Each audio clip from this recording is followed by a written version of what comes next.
Bueno, en esta unidad número 8 vamos a hablar del encuadre impositivo. Hemos venido desarrollando distintos temas relacionados con cómo armar el emprendimiento periodístico y hablábamos del tema de las sociedades, cómo teníamos que encarar la sociedad, y ahora vamos a ver cómo tenemos que encarar el encuadre impositivo, que es muy importante para poder darle a la sociedad un marco más legal.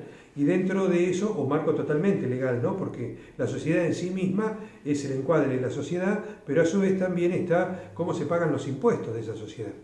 Entonces, todos tenemos que tributar, la tributación forma parte de lo natural de cualquier emprendimiento, entonces ningún emprendimiento puede obviar el tributar, salvo que, bueno, decida no hacerlo, pero durará lo que dure hasta el momento en que alguien de la AFIP le pida un papel o le pidan para hacer un crédito o para sacar una cuenta en el banco o para tantas otras cosas que entonces ahí sí va a necesitar demostrar que está tributando de alguna forma.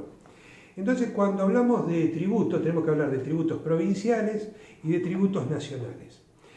Así, a grandes rasgos, después les voy a poner material como para que puedan ir leyendo sobre esto, pero a grandes rasgos ustedes se van a encontrar que a nivel nacional tienen la posibilidad de ir a IVA o a monotributo.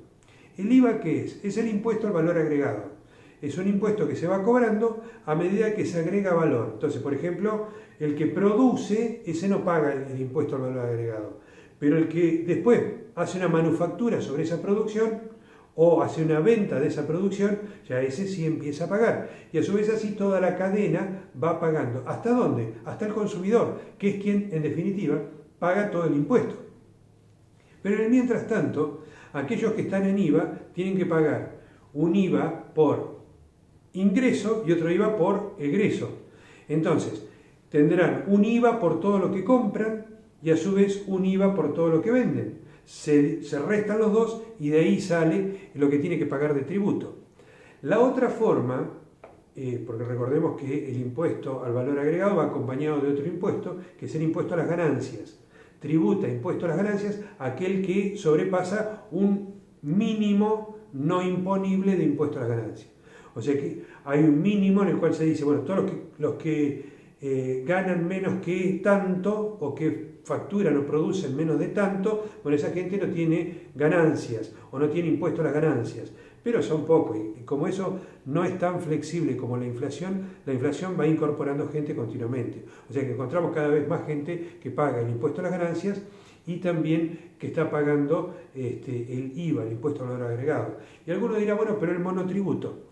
El monotributo es, ante todo, es un tributo único que por un lado tiene al impuesto al valor agregado en una sola cuota fija y también lo tiene incluido dentro de lo mismo el impuesto a las ganancias.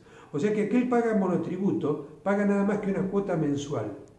¿Cómo se va a calcular esa cuota mensual que tiene que pagar? Hay toda una escala de distintas categorías de acuerdo a lo que factura a nivel anual. Atención a esto. La facturación a nivel anual. Se toma ese monto, no sé, supongamos, 1.000.000 de pesos, y ahí se, anualmente, o sea, los 12 meses factura 1.000.000 de pesos en 12 meses, bueno, está en tal categoría. Yo les voy a acercar también cuál es el listado de categorías y todo, para que ustedes tengan el material y puedan, por supuesto, verlo más claramente. Pero, entonces, quedarán categorizados, de acuerdo a la categoría, lo que pagan del monotributo. Y eso está directamente relacionado con la estructura de costos, porque van a tener que volcar esa cuota a un costo mensual para el que paga monotributo. El que tenga IVA también lo tendrá que calcular, pero recordemos, como ya habíamos dicho antes, que el IVA es la diferencia entre el IVA ingreso y el IVA egreso. Entonces el monotributo se arma la cuota, y la cuota la pagan por mes, siempre y cuando se mantengan dentro de la misma categoría. ¿Por qué? Porque fíjense que hay una realidad muy sencilla, que le sucede a cualquier comerciante hoy en día, a cualquier pequeño productor hoy en día le está sucediendo. Es que la misma inflación lo va haciendo subir de categoría. ¿Por qué? Porque antes lo que vendía a 100 hoy lo tiene que vender a 150 en pocos meses. Entonces, ya con eso va a vender más y va a mover más dinero al final del año. Entonces va a tener que estar en una categoría más alta. Ese es el gran problema que estamos teniendo con el monotributo durante un proceso inflacionario como el que estamos viviendo, en el cual nos da más de un 50% anual. Imagínense, más de un 50% anual, yo ya cambié de categoría por el simple hecho de seguir vendiendo la misma cantidad de bienes o servicios que estoy vendiendo el año anterior. No dejemos de lado aquí si hay una pandemia que nos va complicando la venta y el comercio vende más, el comercio vende menos, porque está abierto, porque está cerrado. Dejémoslo, porque el monotributo igual lo tengo que pagar. El monotributo son 12 cuotas anuales de acuerdo al nivel de facturación de cada uno de los emprendedores. Entonces el emprendedor, ¿cuánto es lo que factura al año? Si factura más, recuerden esto, tendrá que ser recategorizado. Se puede recategorizar a sí mismo, o sea, cada 3 meses puede ir a la FIP y decir directamente, bueno, yo la verdad que estoy facturando más, entonces por lo tanto yo voy a tener que subir a tal categoría y empieza a pagar la cuota de la otra categoría. O bien si lo agarra la FIP sin haber hecho la recategorización y la persona en realidad está facturando más que lo que declaró, bueno, ahí va a empezar a tener un problema porque puede tener multas, puede tener clausuras, e incluso también hay que ver el tipo de maniobra especulativa que se haya hecho al respecto, puede convertirse también en un delito. Entonces, ante esta cuestión es que hay que ser muy consciente de lo que uno le declara a la FIP, porque la FIP cada tanto te saca. Mira, hay algo muy sencillo.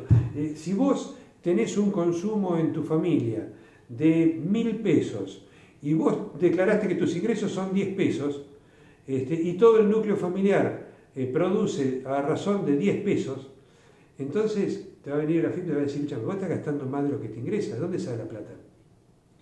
Entonces ahí viene donde te empiezan a revisar las cuentas, y si vos estás vendiendo algunas cosas en negro, quiere decir que sin declarar, bueno, ahí entonces vas a tener serios inconvenientes, porque ahí estás entrando en el camino del delito. Entonces, el monotributo lo tenemos por un lado, por el otro lado tenemos impuesto a las ganancias y el IVA.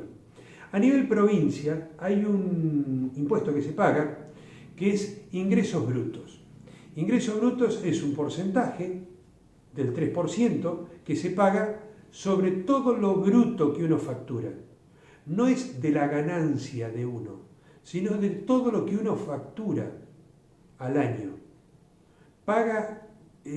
Uno facturó 100.000, paga un 3% de 100.000. Uno facturó 1.000.000 al año, paga eso. ¿Pero cómo lo va a pagar? Lo va a pagar por mes, de acuerdo a la declaración jurada y también a la declaración de ganancias que está teniendo, y también las ventas que se van produciendo en el comercio. O sea que los ingresos brutos son tributos de provincia. El IVA y monotributo son tributos nacionales. Hay otros tipos de impuestos que tendrán que ir afrontando, pero eso lo iremos viendo en otras circunstancias. A mí me parece que ya como para ir teniendo de la parte impositiva y como introducción a la parte impositiva, van a tener esto. Yo les voy a ir agregando material para que tengan todo el material sobre el tema del encuadre impositivo que tendrá que tener nuestro emprendimiento periodístico. ¿Cómo va esto? Y esto va dentro de la estructura de costos. Entonces, esto también tendrán que ustedes calcularlo como para ver cómo incide en el costo de lo que ustedes producen. Porque si ustedes no tienen en cuenta, por ejemplo, cuánto pagan de impuestos en el servicio que ustedes brindan, supongamos que a ustedes mañana los contratan como periodistas y freelance, o sea, un periodista que de acuerdo a la cantidad de notas que produce, le van a ir pagando. Supongamos lo contrata un medio internacional para hacer eso. Y ustedes no evalúan la cantidad de lo que significa la estructura de costos del traslado, el costo que significa ir a hacer las notas, el costo del teléfono que utilizan ustedes, el costo de los impuestos que tienen que pagar. Bueno, todo esto no lo calculan. Ustedes le van a decir, ¿cuánto vas a cobrar una nota? Y le van a decir X. Y tal vez después, cuando llegue el momento de hacer las cuentas, se van a dar cuenta que no ganaron nada. O que peor, tal vez perdieron plata, porque no calcularon la estructura de costos para poder decir cuánto tienen que cobrar su trabajo. Por eso que esto que estamos viendo, el encuadre impositivo, conjuntamente con lo que vimos anteriormente del tema de la sociedad para el emprendimiento periodístico, son fundamentales. Yo les voy a agregar material a esto como para que ustedes tengan toda la información necesaria, y después cualquier duda, como siempre les digo, no tienen más que contactarme y yo lo antes que pueda se las voy a contestar. Que tengan una muy buena semana y nos volvemos a encontrar a cada momento de esta forma virtual por ahora.